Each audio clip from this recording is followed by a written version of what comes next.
Hello guys, it is Induced Rhino back for another commentary in Forza Horizon 2. And yes, it is the brand new series on Hypercars. So yes, as I said, this was uploaded a bit late, as I said in my previous commentary. Well, I'm sorry for that.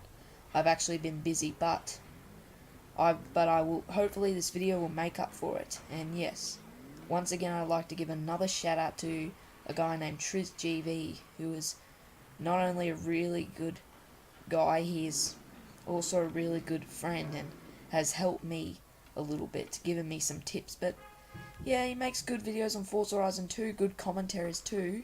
Yeah, I gave a shout out to him in my other commentaries, but still, don't forget to check out his channel or even subscribe. So yeah, basically in this series what we are doing is maybe about three episodes. We'll be taking a look at 3 hypercars. So in the first episode, when we take a look at these hypercars, we'll just be taking them for a drive along the freeway, just for a speed run, just to test its speed, and have a little review of them. So yes, the only hypercar we will not be doing in this series is the Noble M600, due to it being in the car pass, which to me is just a rip-off. It's about like $30 Australian, I'm not sure. But anyway, in this episode we will be taking a look at these 3 hypercars. So the 2012 Lamborghini Aventador LP700, the 2013 McLaren P1, and the 2012 Pagani Huayra. So all of these hypercars are good. So we are going to start off with the McLaren P1. So it has a whopping speed of 9.4, one of the fastest cars in the game. Handling 8.7, so okay handling. It's supercharged, 12 litre supercharged, I believe. V12 engine gives it 903 horsepower, which is a crap load of power. And 663 lb feet, don't know what that is because I've got it in different measurements. And yeah, so it has an acceleration of 9.5 and a braking of 10, which is max. So this car's really good. So let's hop right into it. Right, so take a look around it. This looks really good. Yeah, I prefer in the yellow colour than the orange colour, honestly, because it just looks better and lighter. So the front just looks really good, and those headlights are just shaped as the McLaren logo, and we've got that wing at the back, that adjustable wing at the back, which looks really good. And the interior looks very British because this car is made in Britain, and instead of having any dials, we've got this big dashboard. Is that another P1 that just passed me? I don't know. So yeah, let's listen to it. And it even sounds pure British too. Alright. So it sounds slightly different on the inside than it does on the outside, because when you get on the inside, just like, there's less gravity. I don't really make sense with that. It's like when you're inside a plane, it sounds... Oh, I just smashed it. Yeah, Oh, what did I do that for? I was meant to press photo mode. I'm sorry, Dude, guys. come on in. I don't want that car. It's a piece of crap. Yeah, photo mode. Reset cosmetic damage. Yeah, so it's like when you go inside a plane, it sounds nowhere near as loud inside as it does outside. And yeah, with this car, it doesn't sound too different in the inside, like it does in a plane, which sounds a lot quieter inside than it does on the outside. This doesn't sound too much different in the inside. Just crashing through transit, that's sad. Transit's actually pretty good, man. So we should be getting up to 300, but I still haven't got up to there yet. So sorry if you can't. Oh, that's right, we are on 300. It's just that I've got it on miles per hour. But anyway, yeah, so let's change it. Alright, let's change the units. We need to remember to do that. So there we go, we're just past 350 kilometers. I don't know if you can hear me because this car's is so loud. But Yeah, so anyway, I have crashed a few times, and yes, I'm not the best driver. So let's go outside. And yeah, it just sounds so good in the tunnel. That's why I picked it to do it on this freeway, because it's very fast, it's very long, and you go through tunnels, long tunnels. They sound really good in tunnels. And this car is really good. It's one of my favourite hypercars. Yeah, I'll probably make this car my thumbnail, because as my thumbnail, yeah, this thumbnail will be a picture of this car, because most likely a picture of this car, because I think this is my favourite hypercar out of the 3 we're doing in this episode. So we're just driving the Sistron, and then Sistron is where we'll pick up our next car, and then we'll drive from Sistron to the festival, and then we'll pick up our next car there, and then drive again from the festival to Sistron. That's how we wrap up the video. Sounds like a plan. So yeah, this car is rear-wheel drive, and it's really lost it there, so it's actually better than I thought. Yeah, it actually handles better than I thought. Yes, I have driven this car a few times, but I haven't seen the handle as good. I've become better at driving, but still not better at not crashing. Yeah, so we just got 30,000 points there, so this car's just very smooth. So let's go to garage and Sistron, or hub, and then we'll pick our next car, which is the Lamborghini Aventador. Alright, so I have no idea why I'm just going through there, just to be quicker. So that wraps up the third of the video. So the next car in the list is the 2012 Lamborghini Aventador LP700-4. The speed of it is 8.7, so not as fast as the P1, but I guess fast enough. Has a handling at 8.0, so the handling is just as good as the P1, you might think. But no, it's actually all-wheel drive, as you can see.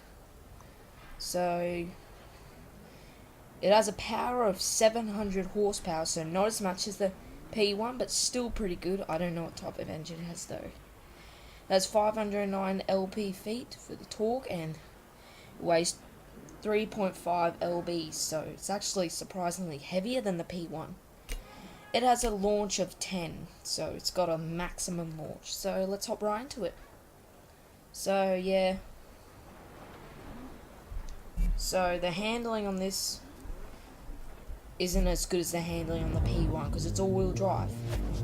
Yeah, because one car will be doing... It's weird, because one car will be doing, in every episode of this series, well, I think, there will be one car that will be all-wheel drive. So yeah, around it just looks so good, that orange colour, and that interior just looks so luxurious. Yeah, no, that big colourful dial in the middle is similar to the dial in the Lamborghini Huracan, just different colour. Yeah, this car, the Lamborghini Huracan, actually replaced this car, because this is what I call the Huracan's big brother. Yeah, because it looks, both this and the Huracan both look very similar. They're both all-wheel drive, and they're both the exact same shape and very similar interior. So just doing a little drift.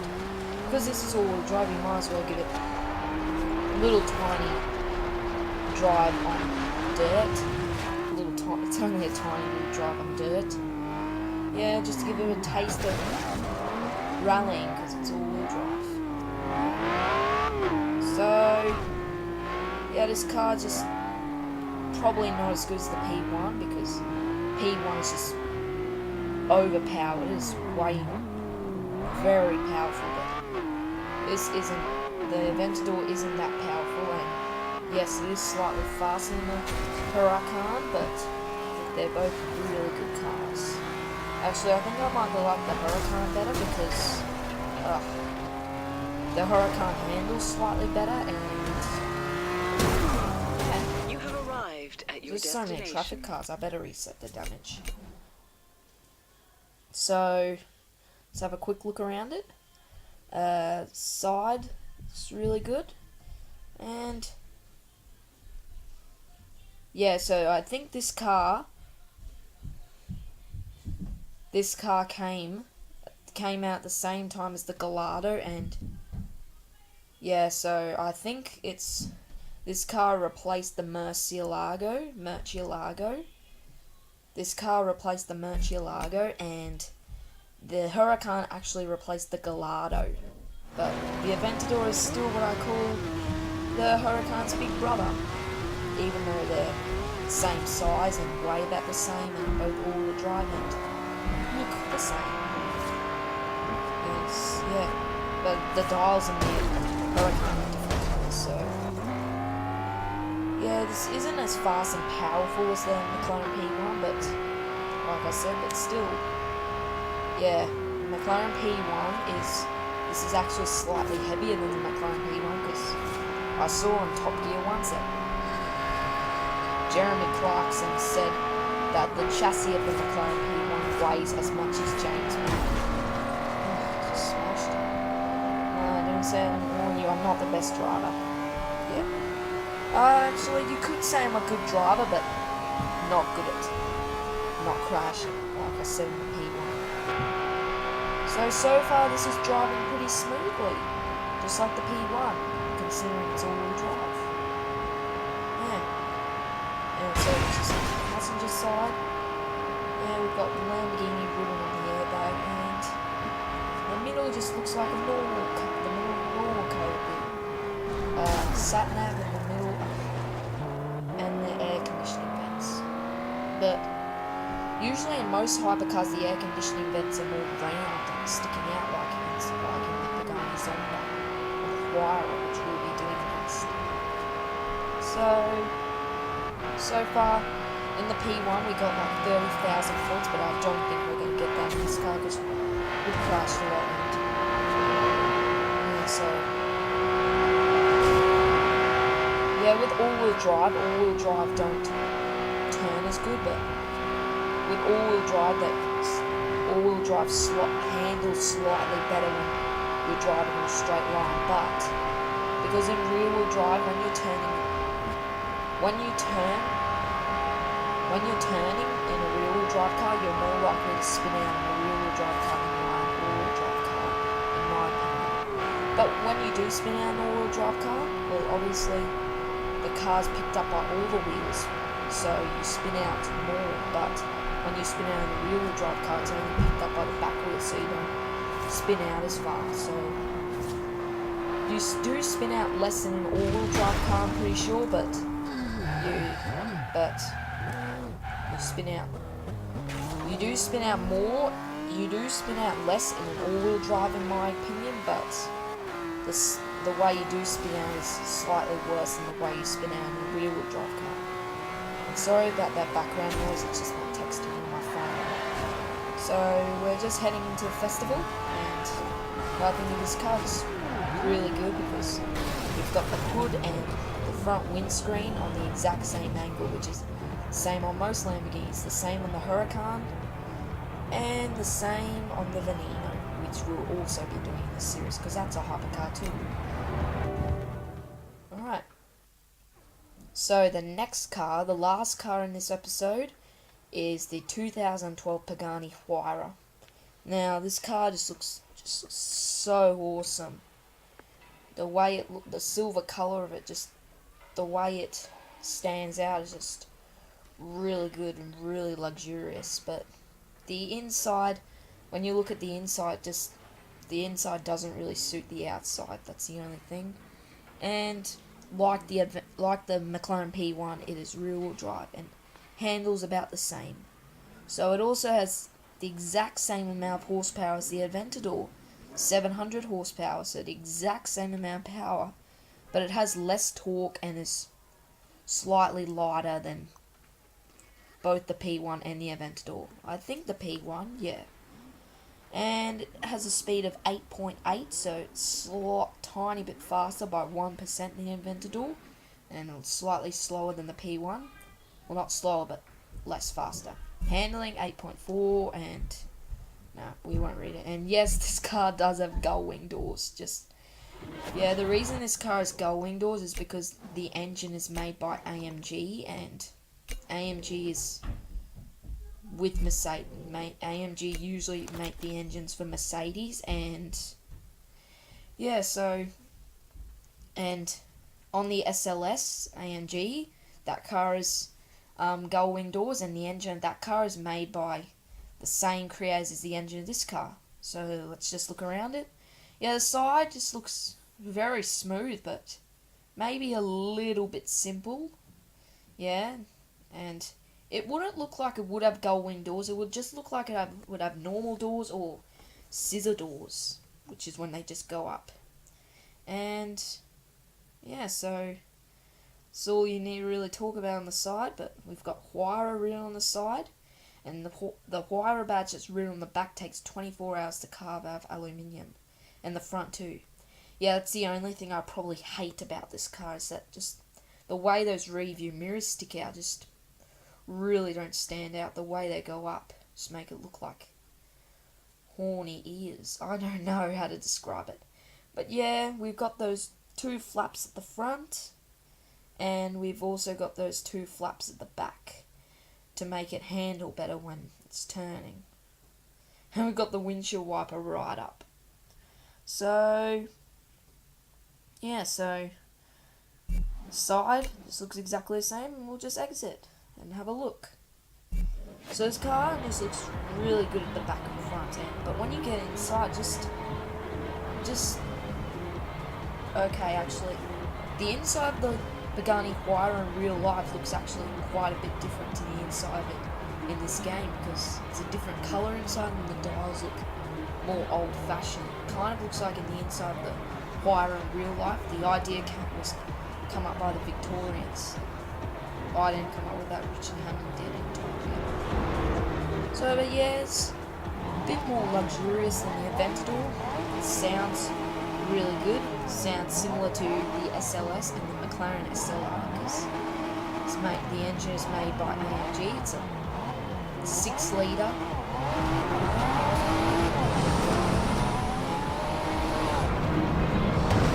Yeah, it's an 8-litre. It's a 6-litre twin-turbo V12 engine made by AMG. Yeah, so that explains why it's got.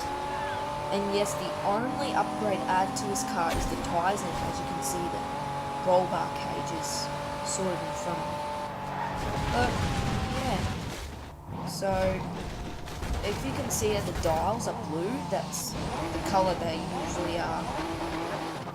That's the colour they usually are in the Pagani Huayra in real life at night time, and they light up. But when it's just daytime, they just look old-fashioned. Yeah, the inside of the Huayra just looks old-fashioned. And I don't know how to explain it, but so when you get outside, you'd feel that the inside. I'll just fix up the damage. When you get outside, you just feel that the inside would just look like. When you get outside and look at the back and front, it would just look like the inside is just.